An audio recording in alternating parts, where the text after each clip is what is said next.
Bueno, ayer salieron varios datos del INDEC que ahora vamos a repasar, los comentaba más temprano Fer Alonso, vinculados a los salarios, vinculados a la canasta de pobreza de la indigencia y vinculados a la capacidad instalada de la industria. Todos malos fueron, todos malos. Y son el contexto por el cual es ridícula la reforma laboral que mandó el gobierno al Congreso y que los senadores decidieron darle media sanción, y veremos qué hacen los diputados. Porque no es una reforma que vaya a mejorar los salarios, que por cuarto mes consecutivo perdieron contra la inflación.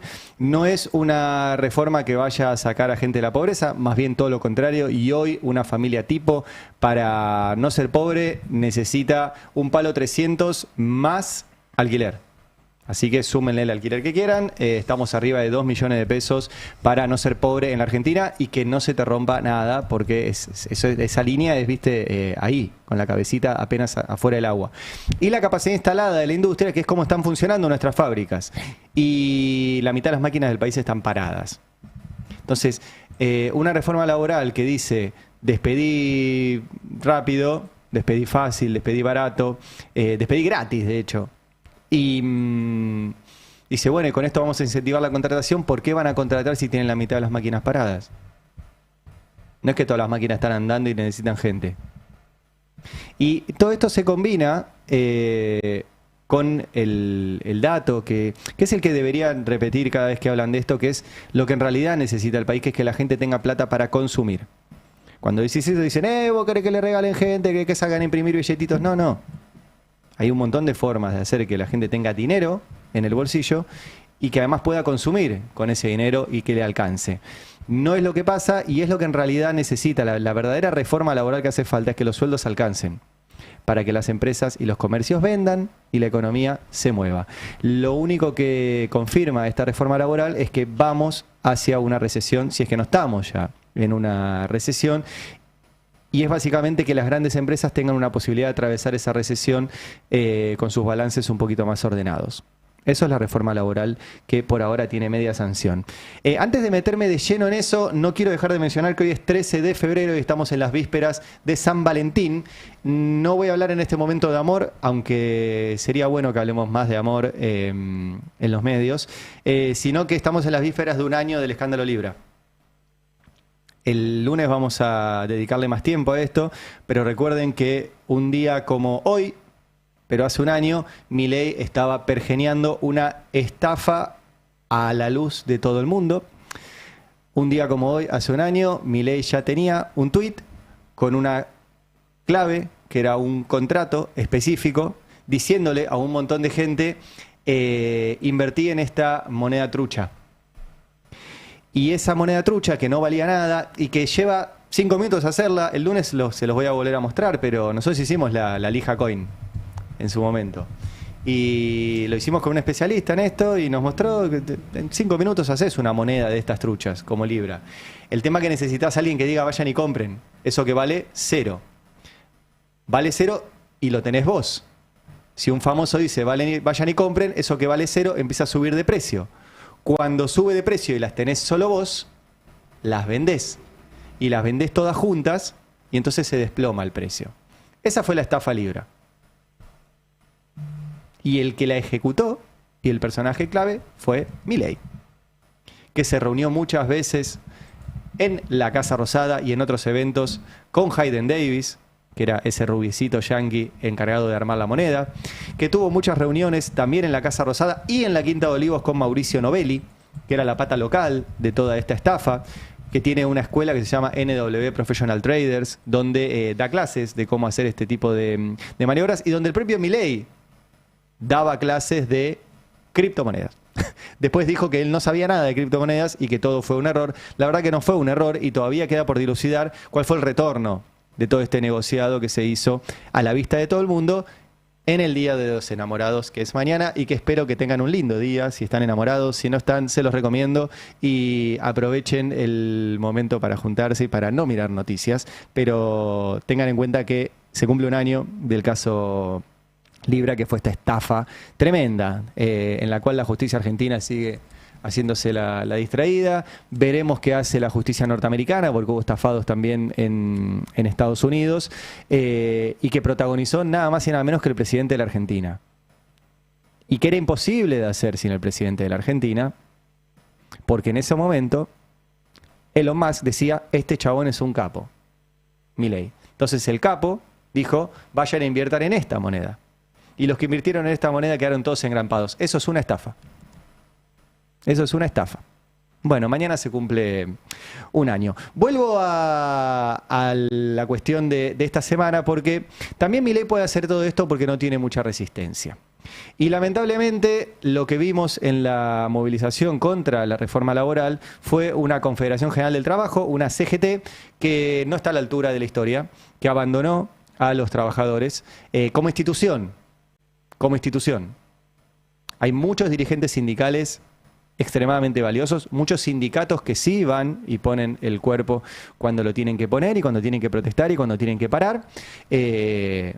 Puedo nombrar algunos así rápido, ¿no? Pero está Jofra de los aceiteros, Palazzo de los bancarios, Aguiar de los estatales, el Tano Catalano también de los estatales. Están obviamente las CTA, no le estoy restando el valor, pero la verdad que la capacidad de movilización fuerte sindical que hay en la Argentina es de la CGT. Y no lo hizo. No lo hizo. Y vos me decís, ¿hubieran cambiado los votos? ¿Qué sé yo? Es contrafáctico. Pero por lo menos hubiera mostrado una capacidad de movilización que decís, bueno, por ahí, bueno, no sucedió. Sí tuitearon.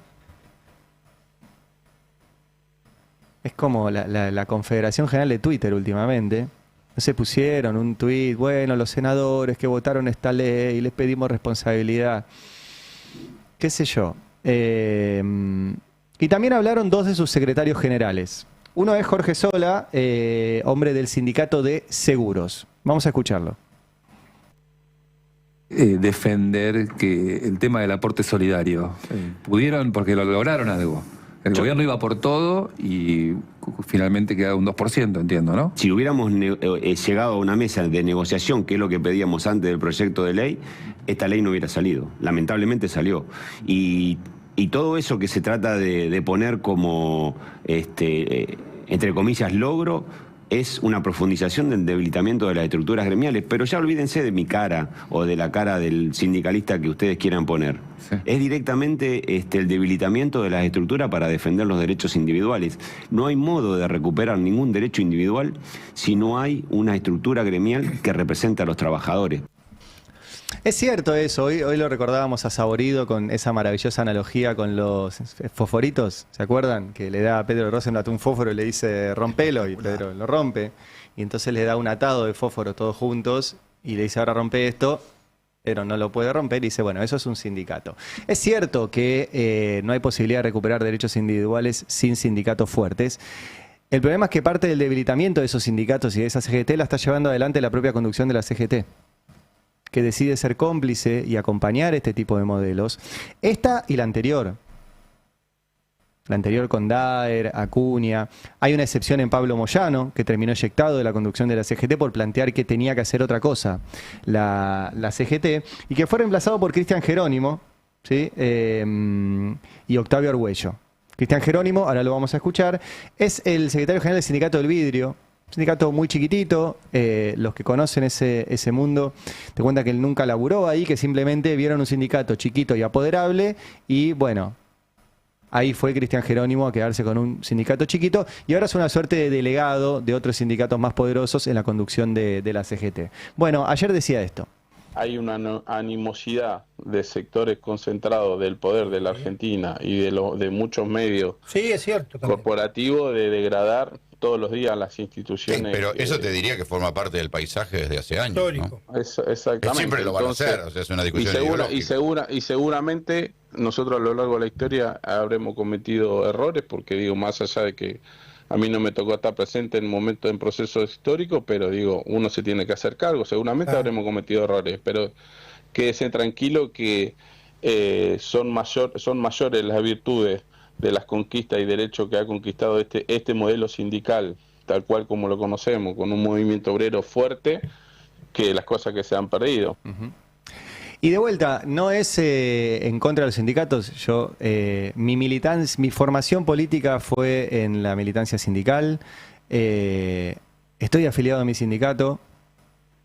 Creo que tiene que haber sindicatos, delegados, comisiones internas, cada vez más afiliados, y que los dirigentes sindicales tienen que representar a esos trabajadores, que hay un montón de dirigentes sindicales que sí lo hacen. Hace poco se nos fue uno, Beto Pianelli, ¿sí? Un enorme dirigente sindical de esta época que lamentablemente falleció hace poquito, de los metrodelegados. Y que lo que daña a las instituciones a veces es su conducción y no cuando planteamos estas discusiones. Yo soy un trabajador y no me siento representado por esta CGT que se dice ser la cabeza del movimiento obrero argentino. Sobre todo porque cuando quiere, la CGT mueve en serio.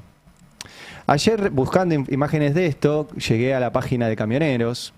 Y hay una suerte de relato de su historia, de lucha. Es una lucha muy importante, un sindicato muy importante y un personaje, Hugo Moyano, que fue muy importante en la década del 90, cuando se discutían cosas como estas. Y tienen esta foto que les quiero mostrar, que es del año 2009. 2009, otro país, ¿no? Otro país, se creaban puestos de trabajo, los salarios crecían por encima de inflación, había inflación, pero los salarios iban más rápido. Ahora les voy a mostrar, hay inflación y los salarios van más lento. Esa es la diferencia. Y la discusión era porque los trabajadores no pagarán ganancias. Estoy re de acuerdo, ¿eh? El salario no es ganancia. En todo caso hay que poner el piso muy alto. Hoy en día, fíjense lo que estábamos hablando, necesitas 2 palos, está bien, en una familia, pero 2 palos para no ser pobre y el piso de ganancias está en 3. O sea, entre no ser pobre y pagar ganancias hay menos de $1000. Es ridículo.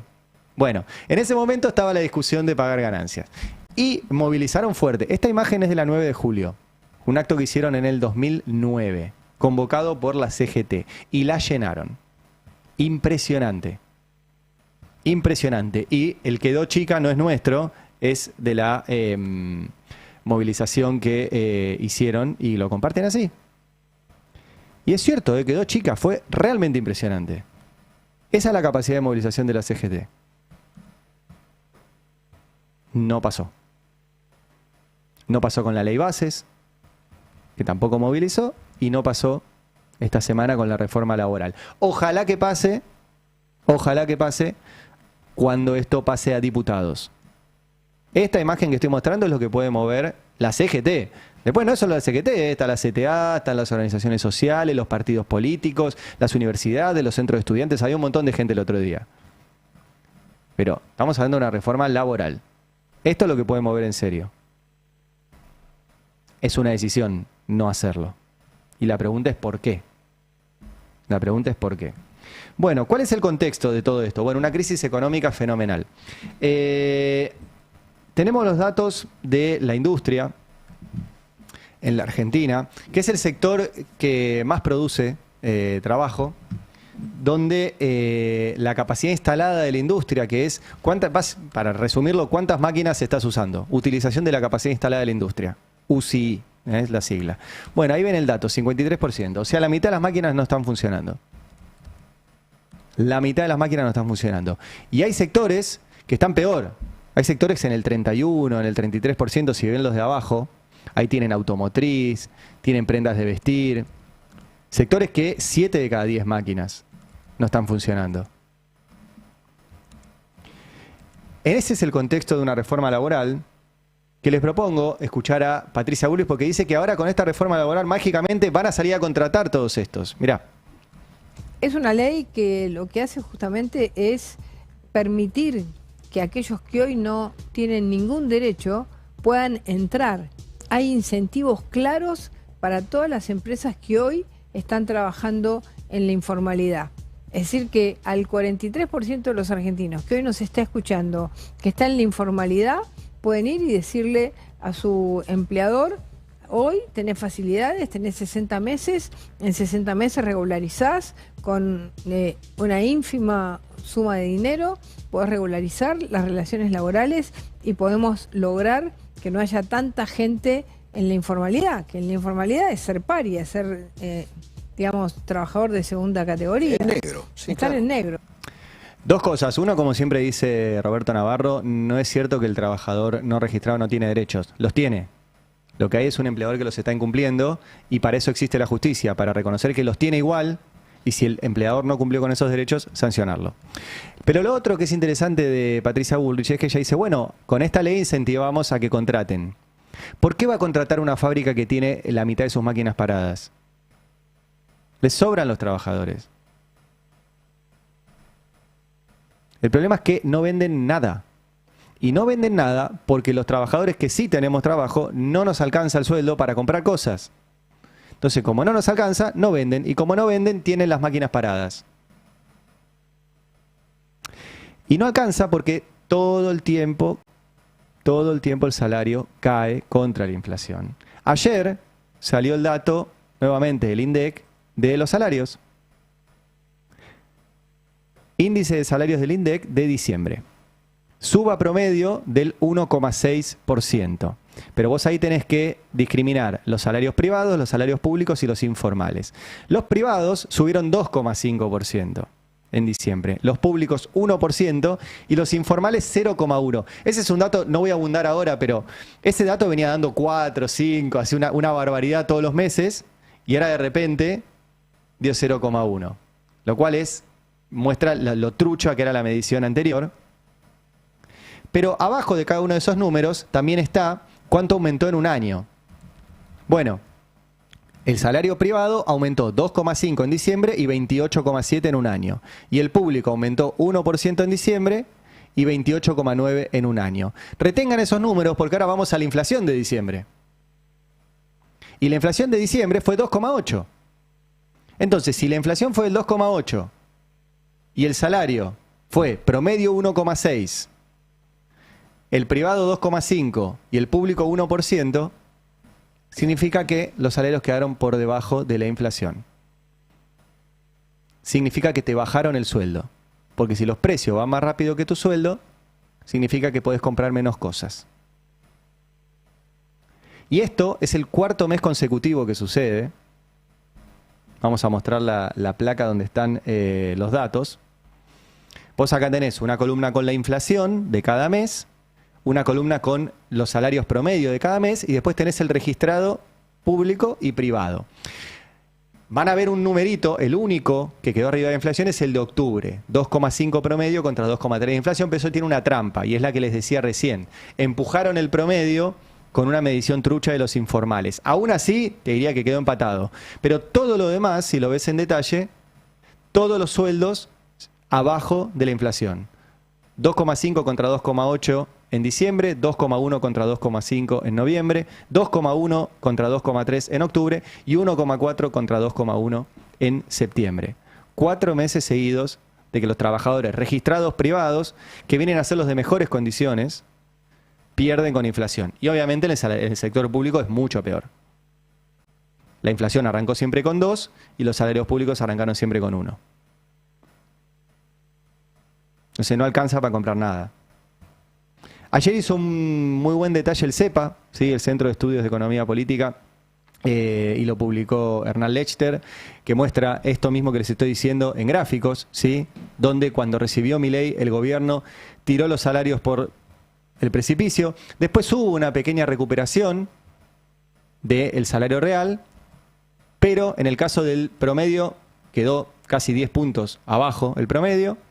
Los salarios estatales están casi 20 puntos por debajo.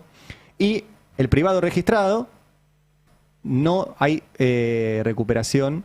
Van 4 meses de caída y no le alcanza para lo que le alcanzaba hace 2 años y pico cuando asumió Milei. Esto es lo que está pasando. Por eso es insólito esta reforma laboral que mandó el gobierno, que no va a mejorar nada de esto. Al revés. Por ejemplo, permite salario dinámico. Un día cobras una cosa, un día cobras otra. Elimina las horas extra, que son un componente importante de los salarios. Y no hay ninguna promoción para la contratación. Pero no porque la ley no lo tenga. Porque no hay ningún incentivo para contratar en los números del consumo.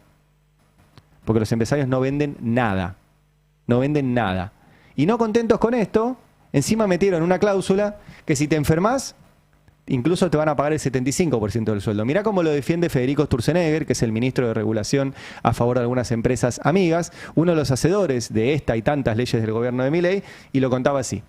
Vos tenés una enfermedad, por supuesto que vos, el empleador, si es una enfermedad que te sobrevino y vos no tenés nada que ver con eso, entonces el empleador tiene la obligación de seguirte pagando por un tiempo el sueldo, a un 75, va a ser a un 75% y no al 100%. Y ahora, si vos, por ejemplo, te lastimaste jugando al fútbol, o sea, en algo en lo cual vos tomaste una acción activa y el empleador, la verdad que no tiene nada que ver, o sea, que te discapacitaste para el trabajo por un tiempo, entonces ahí es el 50%, ¿no? Entonces, la idea es que también esto apunta a la reducción, digamos, de estas licencias, si se quiere, eternas. Eterna, ¿no? Tenés un cáncer, te bajan el sueldo. No sé, agarras un pozo en la calle y te rompes la rodilla, la mitad del sueldo. Y además es insólito, porque si ya hoy los sueldos no alcanzan, si los empiezan a bajar van a alcanzar menos. Y como van a alcanzar menos, las empresas van a vender menos. Y como van a vender menos, ahí van a tener que despedir. Y como van a tener que despedir, les dicen que los despidos sean gratis. Entonces, lo que muestra esta reforma es que vamos a una crisis y una recesión económica tremenda. Y yo repito siempre, yo hablo mucho con empresarios. Ningún empresario quiere despedir. Ese no es su problema. Quieren vender, quieren crecer y quieren ganar más guita. Y está fenómeno. Fenómeno. Cuando el empresario despide es que está perdiendo plata. Y ningún empresario quiere perder plata. Parece una obviedad, pero ningún empresario quiere perder plata. El otro dato de estas horas es el de la canasta básica. La canasta básica, tenés la medición de la indigencia y de la pobreza, ¿sí? Aumentaron 5,8 y 3,9. O sea, una brutalidad, obviamente muy por encima de inflación. Incluso el interanual también está por encima de inflación.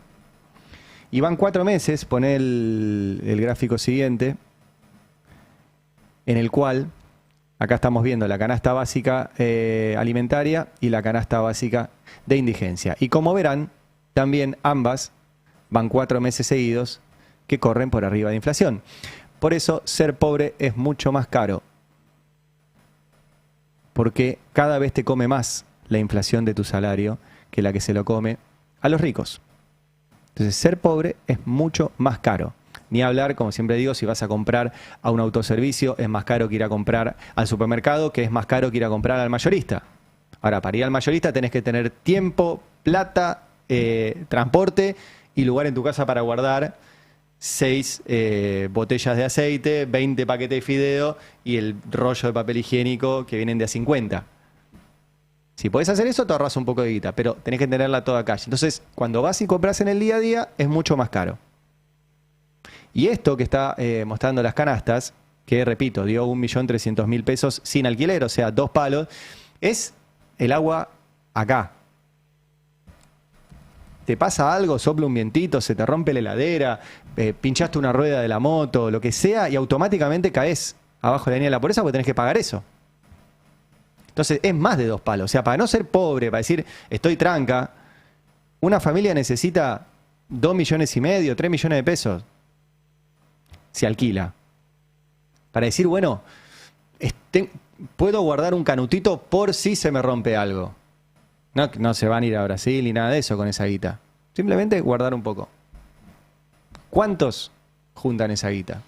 Entonces, cuando el gobierno dice saqué, ya no me acuerdo cuánto, eran 9, 10, 11, 12, 15 millones de personas de la pobreza. ¿En dónde? ¿Cómo es que la gente deja de ser pobre y no consume?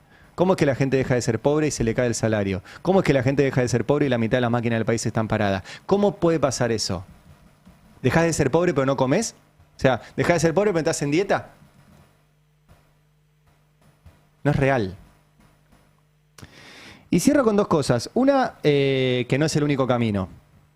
La verdad que hay muchos lugares del mundo donde esto no sucede, las jornadas laborales son distintas, a los trabajadores de aplicaciones se los trata distintos, e incluso países de América Latina, como en el caso de México, donde están discutiendo no que laburemos más, sino laburar menos. Poné a Claudia Sheinbaum. Y fíjense, salió por unanimidad ayer en el Senado. O sea, todo el mundo estuvo de acuerdo, qué bueno. son 40 horas, serán en el 2030. Fue un acuerdo entre sindicatos y empleadores. Marat lo trabajó muchísimo y logró este acuerdo, y al mismo tiempo el aumento salarial del salario mínimo de este año. Y entonces el próximo año son 2 horas, el 28 otras 2 horas, el 29 otras 2, y al 2030 inicia el año. Bueno, como ven, hay otro camino. Cierro porque ya está llegando Sabino Vaca Narvaja. Hoy vuelve a Argentina, así que tenemos mucho para hablar de esto. Cierro con el gran Tato Bores porque a pesar de lo que dice Patricia Bullrich, esto lamentablemente ya lo vivimos. Y Tato Bores contaba cuando lo querían hacer en los 90 así. La solución que el gobierno les ofrece es la ley de reforma laboral para bajar el costo argentino. Verso dijo que la reforma no es para bajar el costo argentino, sino para aumentar la ganancia del argentino piola. Eso. Y si no, fíjate en los artículos importados. Los traen a 2 y los venden a 35. El costo argentino es que todo el mundo se quiera hacer rico en 15 minutos sin arriesgar nada y jodiendo al prójimo, gritaba uno. Lo que pretenden con la reforma Chillón Delegado es tener semanas de 10 días hábiles y, si fuera posible, días de 32 horas, y que si te rajan, le beses la mano al trompa y le digas, gracias, amo. Bueno, qué maravilla y a la vez qué triste, ¿no? Porque es tan vigente esto. Es como cuando habló del ministro Cunio Levarone y dijo, y ahora va a terminar siendo ministro de la Corte. Bueno, ahora es ministro de Justicia. Bueno, contaba esto Tato de la reforma laboral de los 90 y es medio lo mismo que ahora. Bueno, 9 de la mañana, 3 minutos y vuelve Sabino Vaca Narvaja y vuelve Argentina. ¿Cómo anda, Sabino?